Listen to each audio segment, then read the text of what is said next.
Olá, pessoal! Sejam muito bem-vindos ao canal. No vídeo de hoje, vamos contar uma história que um dos nossos inscritos enviou pra gente. A história do homem que fez pacto com a figueira.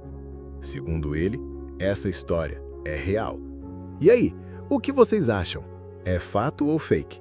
Comenta aqui embaixo se você conhece alguma história parecida ou se já ouviu algo assim na sua cidade. Um homem que fez pacto com a figueira. Um relato de verdade. Eu me chamo Antônio e já passei dos meus 70 anos. Nasci e vivi quase toda a minha vida na pequena vila de Serrinha, um lugar tranquilo, cercado por morros verdes e cortado por um riacho que brilha ao sol como prata líquida. Mas nem sempre Serrinha foi sinônimo de paz. Há coisas que se passaram por aqui que os mais jovens nem imaginam. E uma delas é a história de João, o homem que fez pacto com a figueira. A figueira, só de falar já me dá um arrepio. Ela fica na beira do caminho velho, perto da capela. É enorme, o tronco largo como uma parede, raízes retorcidas que parecem braços tentando agarrar quem passa. Desde criança, a gente aprendia a respeitar e evitar aquela árvore, especialmente à noite. Os mais velhos diziam que ela ouvia e que se alguém falasse demais perto dela, poderia não voltar para casa do mesmo jeito. João era um homem já velho, mas com um vigor que surpreendia. Morava sozinho, numa casinha humilde de barro e madeira e vivia de vender pequenos produtos na feira. Não tinha família próxima, não tinha amigos chegados, era calado e tinha um olhar distante, como quem conversa com coisas que a gente não vê. Foi numa noite de junho, fria e de lua minguante, que começou a história. Um menino chamado Pedro, que na época tinha uns 12 anos, viu João ajoelhado diante da figueira, de costas para a cruz da capela. Não rezava para Deus, não. Murmurava numa língua estranha, gutural, que não parecia coisa desse mundo. Pedro, curioso e imprudente, se aproximou o suficiente para ouvir algumas palavras em português. João pedia riqueza e prometia, em troca, oferecer a própria vida à figueira no momento que ela escolhesse. No dia seguinte, João já não parecia o mesmo.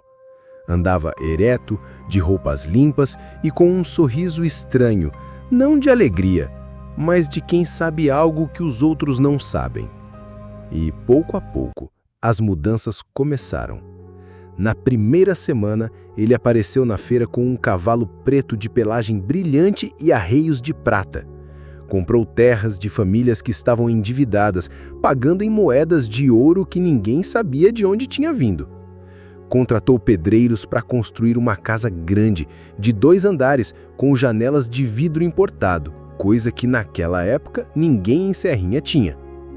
Na segunda semana, começaram a chegar caixotes de mercadorias caras, tecidos finos, joias, pratarias. João organizava banquetes em sua nova casa, mas convidava apenas gente de fora, comerciantes e viajantes ricos. Aos moradores da vila, oferecia apenas olhares frios e distantes. Parecia que tinha esquecido completamente de onde viera. Na terceira semana, o velho começou a andar sempre acompanhado de 2 homens estranhos, altos, de pele muito pálida e olhos escuros. Não falavam com ninguém, e muitos juravam nunca tê-los visto chegar à cidade. João os chamava de meus ajudantes, mas a verdade é que eles mais pareciam guardas, ou talvez vigias. Com tanto ouro e poder, João poderia ter vivido o resto dos seus dias como um rei. Mas algo começou a mudar. No fim da terceira semana, começaram a circular boatos. À noite, luzes estranhas eram vistas na janela da mansão e sons de sussurro saíam de dentro, mesmo quando ninguém parecia lá dentro. Diziam que João já não dormia, passava horas caminhando no quintal, falando sozinho, sempre olhando para a direção da figueira. Foi na última semana que as coisas ficaram realmente estranhas. Um cheiro forte de terra molhada e folhas secas passou a impregnar sua casa, mesmo em dias de sol. Ele parecia estar murchando por dentro. A pele começou a ficar esverdeada em alguns pontos, como se estivesse apodrecendo. Mas João agia como se nada tivesse errado. No dia anterior à tragédia, o vi caminhando pela rua. O sol estava forte, mas ele usava um casaco pesado e seu chapéu cobria boa parte do rosto. Mesmo assim, vi seus olhos. Já não eram olhos humanos. Tinham um brilho escuro, profundo, como a sombra de um poço sem fundo. Naquela última noite, o vento estava parado, mas ouvi bem nitidamente as folhas da figueira farfalharem. Era um som ritmado, como se alguém estivesse batendo palmas devagar. Mais tarde soubemos que João, sozinho, havia saído de casa, atravessado a rua e caminhado até a figueira. Alguns vizinhos viram de longe. Ele parecia estar sendo puxado, passo a passo, como se não tivesse escolha. Chegando lá, ajoelhou-se. E então veio o grito. Um grito abafado porque, ao que contam, sua língua começou a se torcer dentro da boca, como uma cobra viva. Dizem que ela se enrolou até sufocá-lo. João caiu, tremendo, e seus 2 ajudantes desapareceram na escuridão sem deixar rastro. Quando amanheceu, encontramos o corpo. A língua estava grotescamente torcida e a pele dele, meu Deus, parecia ter raízes finas saindo de baixo, como se a figueira estivesse reclamando para si. Ninguém ousou tocar nele. Os mais velhos disseram que o enterro deveria ser longe dali e que não se podia rezar por ele, não porque não merecesse, mas porque, segundo eles, a alma dele já não estava mais disponível para receber orações. A figueira, desde aquele dia, ficou ainda mais imponente. O tronco parece ter engrossado e alguns juram que nas noites de vento é possível ouvir um murmúrio que lembra a voz de João pedindo mais tempo. E assim ficou a lição para todos nós. Não se negocia com aquilo que não se compreende. João quis trocar a vida por um mês de riqueza. E a figueira cobrou até o último segundo do combinado. Até hoje, quando passo pelo caminho velho, desvio o olhar. E se o vento balança as folhas da figueira, eu acelero o passo. Porque sei, no fundo, que ela ainda escuta. Depois da morte de João, Serrinha entrou num silêncio estranho. Durante semanas, ninguém ousou passar pelo caminho velho, nem mesmo durante o dia. Até as crianças, que normalmente são curiosas e inconsequentes, evitavam brincar por perto. O corpo de João foi enterrado longe dali, numa parte isolada do cemitério, sem cruz e sem nome na lápide. Mas a história dele se espalhou rápido, primeiro pela vila, depois pelas comunidades vizinhas. E é aí que começou o segundo capítulo dessa maldição. Porque onde há riqueza fácil, sempre há quem esteja disposto a arriscar. O primeiro foi um homem chamado Arnaldo. Veio de outra cidade dizendo que era comerciante de gado. Ficou hospedado na pensão de Dona Lourdes e à noite fazia perguntas demais sobre a figueira. Ninguém queria responder, mas ele insistia. Até que uma tarde, fingindo que ia pescar, seguiu pelo caminho velho com uma garrafa de cachaça e um saco de moedas. Dizem que Arnaldo ficou horas conversando com a figueira, bebendo e rindo sozinho. Quando voltou para a pensão, estava animado, dizendo que em breve teria mais dinheiro do que poderia contar. E, de fato, no dia seguinte apareceu na praça distribuindo moedas de ouro para crianças e comprando tudo que via pela frente. Mas a figueira não espera muito para cobrar. 3 dias depois, durante a madrugada, ouviu-se um barulho horrível vindo do quarto dele na pensão. Quando arrombaram a porta, Arnaldo estava morto, os olhos arregalados, e do lado da cama havia um punhado de terra molhada misturada com raízes finas. Alguns juram que a boca dele estava cheia de folhas verdes, como se tivesse tentado engolir a figueira inteira antes de morrer. O segundo foi uma mulher chamada Rita. viúva de um fazendeiro. Diferente de Arnaldo, ela não escondeu suas intenções. Foi vista em plena luz do dia, colocando flores e frutas aos pés da figueira e falando em voz baixa com o tronco. Pouco tempo depois, comprou uma fazenda enorme na beira do rio e começou a dar festas luxuosas. Mas, ao contrário de João e Arnaldo, Rita parecia ter recebido outro tipo de pagamento. Seu rosto começou a mudar, ficando cada vez mais jovem, como se tivesse voltado aos 20 anos. Os homens a olhavam como se fosse uma rainha. Só que a juventude dela veio acompanhada de um preço terrível. Toda noite, os empregados da fazenda ouviam um choro baixo, como se ela estivesse sofrendo. E numa manhã, Rita foi encontrada desaparecida, com todas as portas trancadas por dentro. A única pista era um rastro de folhas frescas que levava da cama até a janela aberta. E do lado de fora, marcas de raízes no chão, como se algo tivesse arrastado seu corpo para longe. Depois desses dois, ninguém mais tentou barganhar com a figueira. Pelo menos por um tempo. Mas Serrinha cresceu, e com ela vieram forasteiros que não conheciam a história. E é aí que entra o caso mais recente. Aquele que me faz pensar que a figueira não está apenas esperando, mas caçando. Foi no verão passado. Um rapaz chamado Miguel, vindo da capital, apareceu na vila com a desculpa de que queria fotografar a natureza para um trabalho. Eu o vi na padaria, perguntando ao padeiro se havia alguma árvore antiga para visitar. O padeiro, que não sabia segurar a língua, contou sobre a figueira.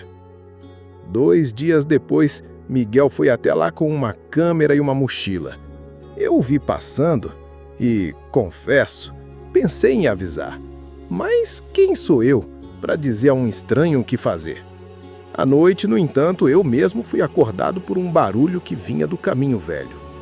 Pareciam estalos, como de galho se quebrando, misturado com gritos abafados. No dia seguinte, acharam a câmera dele no chão, perto da figueira. As fotos mostravam algo que até hoje me deixa inquieto. Nas primeiras imagens, a árvore estava sozinha, imponente. Mas conforme a sequência avançava, era possível ver sombras entre as raízes, formas humanas que pareciam tentar sair do tronco. A última foto mostrava um rosto, o de João, olhando direto para a lente, com olhos escuros e sem pupilas. O corpo de Miguel nunca foi encontrado. E é por isso que eu digo, a figueira não é apenas uma árvore velha, ela é algo vivo, que negocia, cobra e coleciona. Quem passa pelo caminho velho hoje sente o ar mais denso, como se respirasse dentro de uma igreja abandonada. E quando o vento bate, o som das folhas não é de farfalhar, é de murmurar. Eu, pessoalmente, nunca mais cheguei perto, porque já entendi que ela não esquece de quem se aproxima. O tempo passou, e mesmo depois da morte de João, do desaparecimento de Arnaldo, Rita e Miguel, a figueira continuava lá, intacta. Na verdade, parecia ainda maior. As raízes pareciam se espalhar devagar, como dedos rastejando pelo solo. Ninguém tinha coragem de tocar nela, até que chegou o dia em que alguém tentou acabar com tudo. Era 1997. O prefeito novo havia sido eleito na vila de Serrinha. Um homem moderno, de terno bem passado e sorriso de político. Chamava-se Osvaldo. Ele não acreditava nessas crendices do interior, como dizia ele. Para ele, a figueira era apenas uma árvore velha e feia, bem no meio de um terreno que poderia virar uma praça bonita. Durante meses ele falava em cortar a árvore. Prometia para o povo uma pracinha iluminada, com bancos, chafariz, Wi-Fi, tudo. Mesmo com os mais velhos tentando avisar que aquilo não era coisa de se mexer, ele insistia. Foi numa manhã de céu nublado que as motosserras chegaram. 4 homens, todos de fora da cidade, contratados por Osvaldo, começaram a preparar o terreno. Nem tocaram na árvore ainda, só limparam o mato ao redor. Mas antes do meio-dia, o primeiro já tinha ido embora com os olhos arregalados, dizendo que tinha visto uma cara no tronco. Os outros 3 ficaram. Um deles ligou a motosserra e encostou a lâmina na casca da figueira. O som que saiu não foi de madeira sendo cortada, mas de algo vivo, um grito abafado. A motosserra travou e voou das mãos dele como se tivesse sido empurrada por alguém invisível. O segundo caiu de joelhos com as mãos nos ouvidos, gritando que ouvia vozes dizendo o nome dele. O terceiro foi o pior. Ele tentou cortar a figueira de novo, ignorou os gritos dos colegas, subiu num galho baixo e começou a cortar. Mas o galho quebrou e ele caiu de costas direto em cima de uma raiz grossa. Dizem que a árvore abraçou ele. Quando foram tentar puxar o corpo, já não dava mais. As raízes estavam por cima dele, como se estivessem cobrindo, absorvendo. O prefeito desapareceu 2 dias depois. Deixou tudo: casa, carro, documentos. Simplesmente sumiu. Há quem diga que ele foi visto em outra cidade, barbudo, com o olhar perdido, murmurando sozinho. Nunca mais voltou. Desde então, ninguém mais tentou tocar na figueira, nem para podar, nem para tirar foto. E aquela praça que o prefeito prometeu nunca saiu do papel. Hoje, a figueira ainda está lá. Você pode vê-la na Vila de Serrinha, mas eu não aconselho. Dizem que agora, quando o vento bate, você ouve todos os nomes daqueles que tentaram enganá-la. E um aviso: se você passar por lá à noite, não responda se ela chamar seu nome. E aí, o que vocês acham dessa história? É fato ou é fake? Será que realmente existem forças antigas esperando a hora certa para cobrar o preço? Ou tudo isso é só lenda, contada para assustar os mais curiosos?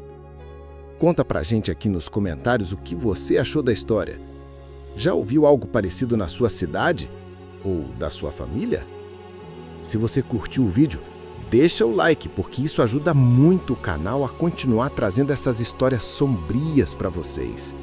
Se inscreva agora mesmo e ative o sininho, porque no próximo vídeo vem mais uma história que vai mexer com a sua cabeça.